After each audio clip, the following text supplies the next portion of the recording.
আমরা সন্দেহ করছি সেই ফ্যাকাল্টি, সেই ডিপার্টমেন্ট কিংবা সেই অনুষদের অন্যান্য টিচারকে এই কোরআনে জড়িত কিনা, হয়তো এই ব্যবস্থা কেন হবে। অথচ সেখানকার টিচাররাই এগিয়ে এসে সেই সাপোর্টটা আমাদের দেওয়া দরকার ছিল।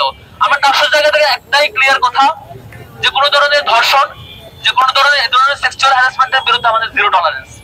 এরশাদ হালিম ৯৯তম ব্যাচ থেকে শুরু করে আজ পর্যন্ত ১০৪তম ব্যাচ। কতজন স্টুডেন্ট তার হাতে তার নির্মম যে লালসা, তার যে ব্যক্তিগত যৌনাচারের শিকার হয়েছে সেটা আমরা দেখেছি। আমাদের রসায়ন বিভাগের কলঙ্ক এরশাদ হালিম, সে বিগত ১২ থেকে ১৪ বছর ধরে বিভাগের ছেলে শিক্ষার্থীদের বিভিন্ন দুর্বলতাকে কাজে লাগিয়ে অনেক শিক্ষার্থীকে সে বিগত ১৪-১৫ বছর ধরে যৌন হয়রানি করে আসছে।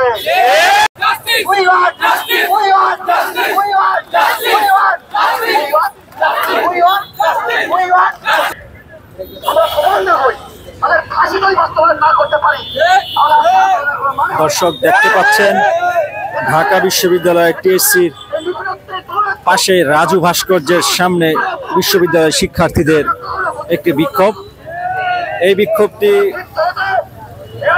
যার বিরুদ্ধে বিক্ষোভ করা হয়েছে সে হচ্ছে এই ঢাকা বিশ্ববিদ্যালয়ের রসায়ন বিভাগের অধ্যাপক ডাক্তার এরশাদ হালিম। বিকৃত যৌনাচারের কারণে গত বৃহস্পতিবার রাত্রে শেওড়াপাড়া বাসভবন থেকে পুলিশ গ্রেফতার করে।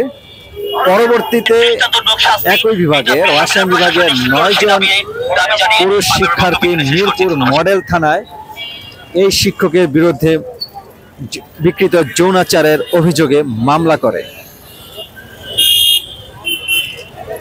এবং বিশ্ববিদ্যালয়ের প্রক্রিয়ার টিমকে জানানো হলে তারা পুলিশ ডিপার্টমেন্টকে জানিয়েছে যেহেতু তিনি বিশ্ববিদ্যালয়ের এলাকার বাইরে অবস্থান করে তাকে গ্রেফতার করার জন্য আলাদা কোনো অনুমতির প্রয়োজন নেই।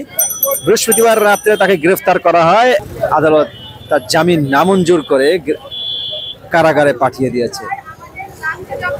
শিক্ষার্থীরা সন্ধ্যার পরে বিশ্ববিদ্যালয়ের পার্শ্ববর্তী এলাকায় বিক্ষোভে ফুঁসে ওঠে এবং মিছিল নিয়ে রাজু ভাস্কর্যের সামনে উপস্থিত হয়।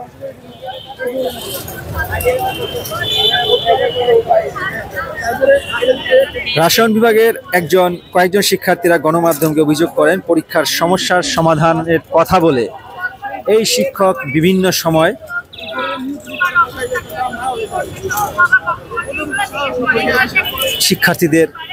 পুরুষ শিক্ষার্থীদের বাসায় ডেকে নিতেন।